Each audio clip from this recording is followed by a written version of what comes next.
Yo la team, j'espère que vous allez bien, que vous avez passé une excellente journée. On se retrouve ce soir pour une nouvelle vidéo de pronostic sportif. Je suis toujours très content de tourner, mais encore plus aujourd'hui car demain, c'est officiellement la reprise de la Liga avec un choc, le FC Séville contre le Betis Séville. Vous l'aurez compris, le derby de Séville pour la reprise de la Liga. Forcément, on va en parler dans cette vidéo. Mais également, on sera en live avec Julien Bien sur Twitch, la chaîne qui est juste en dessous dans la description, la team parieur. On sera en live à 21h45 pour pronostiquer en direct nos meilleurs paris sur cette rencontre de Liga.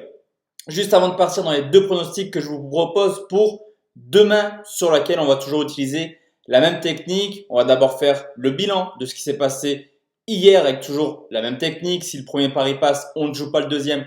Et inversement, le premier pronostic n'est pas passé. C'est en Pologne. Il n'y a pas eu de victoire à domicile. Match nul 0-0. Mais heureusement, Alario a eu la bonne idée de marquer avec Leverkusen contre Saarbrücken. Large victoire de Leverkusen 3-0. Le bet passe. On est donc en positif sur la journée d'hier. Deuxième chose également, on est en positif sur YouTube, mais également sur Telegram. Je vous ai parlé d'une montante qui avait commencé dimanche, 50 unités. On a validé le cinquième palier, 230 unités. Je vous mets le lien également du Telegram juste en dessous qui est vraiment en feu en ce moment, surtout sur cette montante qui a été jouée par pas mal de monde. En tout cas, ça fait extrêmement plaisir. Je vous l'ai dit pour demain la team, deux pronostics. On commence au Portugal à 20h. C'est Belenenses qui reçoit Guimarães, le 13e qui reçoit le 6e. Pour Belenenses, fin de saison, pas grand chose à jouer.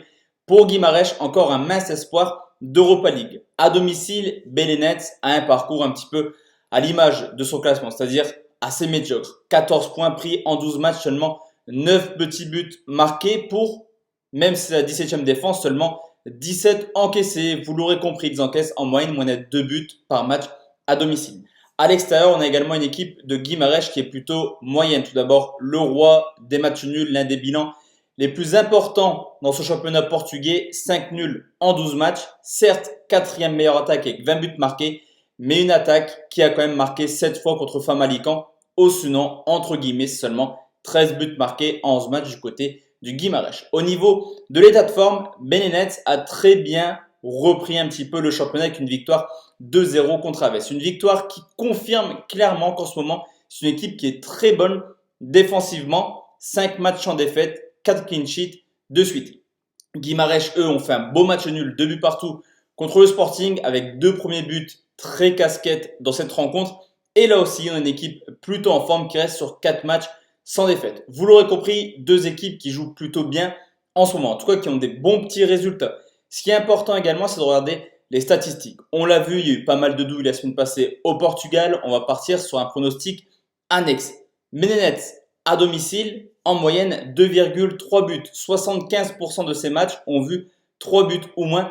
Idem du côté de Guimarães, on a plus une tendance à avoir moins de 3 buts que plus de 3 buts. Et au Portugal, dans l'ensemble de la saison, quasiment 60% des matchs ont vu moins de 2,5 buts. On rajoute à cela le fait que historiquement, sur les 3 dernières confrontations entre les deux équipes, 2 fois 0, 1 fois 1, Belenenses, plus grand chose à espérer et encaisse très peu de buts. J'aime pas pronostiquer ce genre de pari, mais je vais partir sur un moins de 2,5 buts qui est tout de même coté à 1,74. Deuxième pronostic, et forcément on va parler du derby de Séville. Alors, le gros pronostic, ce sera ici, mais vraiment, c'est en live. C'est qu'on va voir la rencontre, qu'on pourra un petit peu pronostiquer. C'est pour ça que je vous invite à nous rejoindre sur Twitch demain. La reprise de la Liga, le derby, le 3e contre le 12e à domicile. Mine de rien, Séville fait quand même une saison assez honorable. 23 points en 12 matchs, déjà 6 victoires, donc 50% de victoires. 19 buts marqués, ça marque peu dans l'ensemble de la saison, mais surtout défensivement, gros point fort, seulement 13 buts encaissés. Du côté du Betis Séville, là, c'est un petit peu plus inquiétant. Une seule victoire à l'extérieur. C'est d'ailleurs le pire bilan en Liga pour une équipe à l'extérieur. Le FC Séville encaisse peu. Le Betis Séville marque très peu de son côté. 17e attaque avec 11 buts marqués. Ce qui est assez intéressant également, c'est que c'est la reprise, mais on peut regarder également ce qui s'est passé avant. Les deux équipes ont sorti une excellente prestation avant la pause de la Liga. Match nul, 2 buts partout pour le FC Séville à l'Atlético. Victoire 2-1 du Betis contre le Real. Ce qui confirme du côté de Séville le fait de ne plus perdre à domicile. 5 matchs sans défaite. Je vous l'ai dit, ils marquent très peu cette année, mais ils étaient plutôt sur une tendance à marquer 9 buts marqués sur les 5 derniers matchs. Au contraire du Betis qui certes a battu le Real, mais avant ça, c'était quand même 6 matchs sans victoire. Et je répète, une seule victoire à l'extérieur. C'est la reprise. C'est très compliqué à pronostiquer, mais historiquement, il y a également une tendance. Alors certes, c'est la reprise. Pas de physique peut-être pour les équipes, pas de public, mais en tout cas, le FC Séville s'est imposé 7 fois sur les 10 dernières réceptions du Betis. La cote est trop haute pour ne pas être tenté et je vais tout simplement partir sur une victoire du FC Séville, côté 1,90. Donc voici la team, mes deux pronostics pour demain soir. D'ailleurs, si vous regardez cette vidéo sur les coups de 20h, pour information, je suis en live sur la chaîne de Thomas Parle Foot. Je vous mets également le lien en description pour la grande finale du quiz qui se joue à 21h. Il y aura d'ailleurs Julien Bien de la team Parieur à mes côtés en espérant qu'un de nous deux remporte ce trophée. Excellente soirée la team, on se donne rendez-vous demain soir pour une nouvelle vidéo. D'ici là, portez-vous bien. Ciao, ciao.